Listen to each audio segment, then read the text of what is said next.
Good evening. Guiding timetable we have published. അപ്പോൾ അതനുസരിച്ച് റിവിഷനൊക്കെ ചെയ്തു എല്ലാം പഠിച്ചു എന്നാണ് ഞാൻ വിശ്വസിക്കുന്നത്. നമുക്ക് ക്വസ്റ്റ്യൻ പേപ്പേഴ്സ് നോക്കാം. MCQs. The Constitution law നോക്കാം.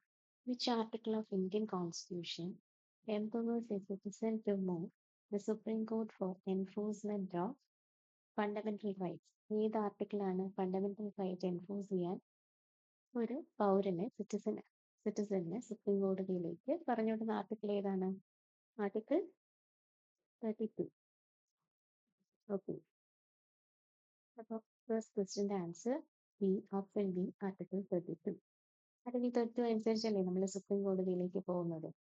നമ്മുടെ ഫണ്ടമെന്റൽ റൈറ്റ് വയലേറ്റഡ് ആകുമ്പോൾ പോകുന്ന ജൂറിസ്ഡിക്ഷൻ ആർട്ടിക്കിളാണ് ആർട്ടിക്കിൾ 32. Now IPC. നമുക്ക് BNS ലെവൽ ക്വസ്റ്റ്യൻ നോക്കാം. The concept of common invention is defined under provision.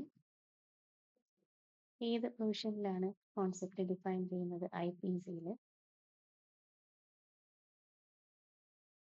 Section 34 of IPCയിലാണ് the common intention ഡിഫൈൻ ചെയ്യുന്നത്.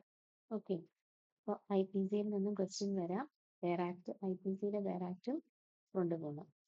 Next നമുക്ക് BNS നോക്കാം. CRPC എന്നൊരു ക്വസ്റ്റ്യൻ നോക്കാം. Under which section of CRPC criminal procedure code, അപ്പോൾ BNSS ആയി മാറി. അപ്പോൾ ഈ criminal procedure കോഡിലെ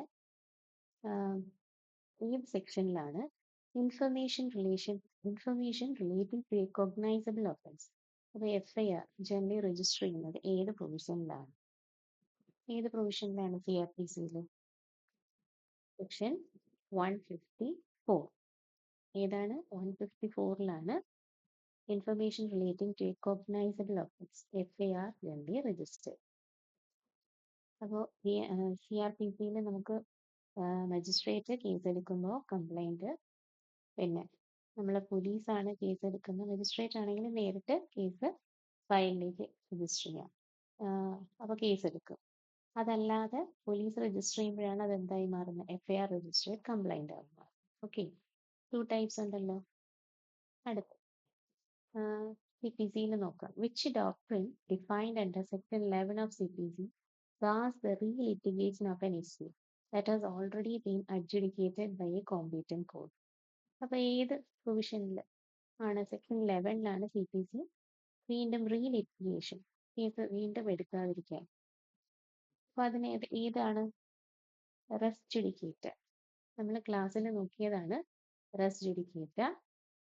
It bars the re-litigation of an issue that has already been adjudicated by a competent court. ഒരു കോമ്പീറ്റന്റ് കോടതി ഒരിക്കൽ കേസൊക്കെ നടത്തി ഓൾറെഡി ഫിനിഷ്ഡ് ആയിട്ടുള്ള കേസ് വീണ്ടും കേസ് എടുക്കാതിരിക്കാൻ വേണ്ടിയിട്ടാണ് റെസ് ജുഡിക്കേറ്റ എന്ന് പറയുന്ന പ്രൊവിഷൻ CPCയിൽ കൊണ്ടുവന്നിട്ടുണ്ട്.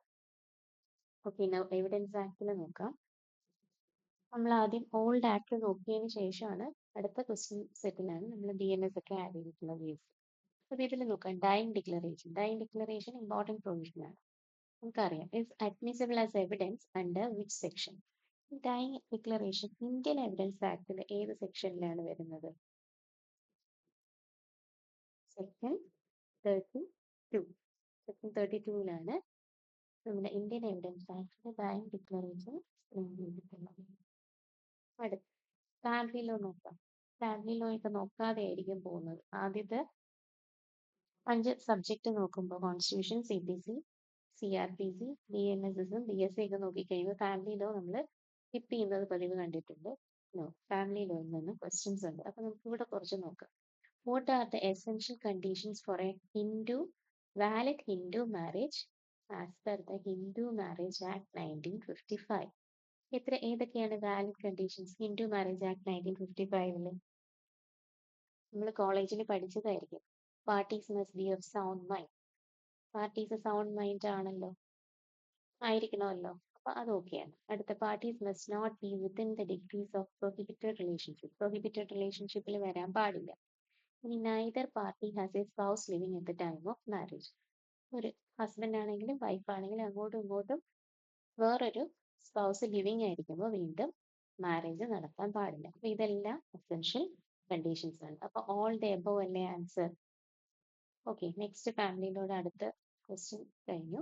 നമുക്ക് തോട്ട്സിന്റെ ക്വസ്റ്റ്യൻ നോക്കാം.